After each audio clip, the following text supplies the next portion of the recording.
Ya, tuko Chogo tunaangalia shamba la Tobias Sando. Unachokiona kwa mbali, kama unaangalia vizuri unaona kuna mstari ule ndio fire break.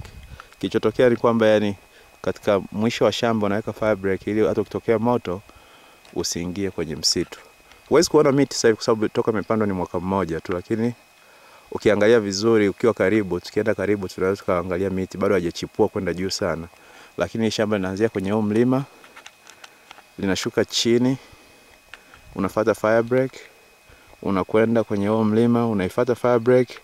Hiyo fire break ilipoishia ndio ilipoishia kupanda. Kuna upande mwingine wa nyuma ambao tutapiga baadaye ambao umepandwa. Lakini huu mlima wa upande wa huku kwingine bado hujapandwa. Jumla ni eka 130. Kwa hiyo zimepandwa eka zaidi ya 100. Kwa hiyo zilizobaki ni eka chache tu ambazo watamalizia mwaka huu. Na shamba lingine la eka 213 ambao tutaenda kuangalia baadaye. Lakini hili ndio shamba la kwanza tuliloanza kupanda mwaka jana mwanzoni. Na ukiangalia kwenye bonde utaona kuna kitalu. Kile ndio kitalu cha mwaka huu au cha mwaka jana?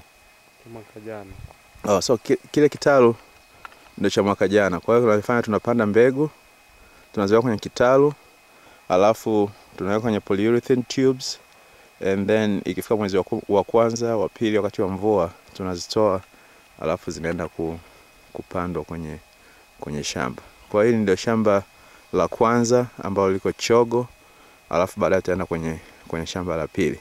Ukiangalia imezungukwa tu na milima kwa sababu ni safu za milima na tunapanda kwenye hii milima, na baada ya miaka 12 15 hii miti itakuwa mikubwa tayari kwa kuvuna. Asante.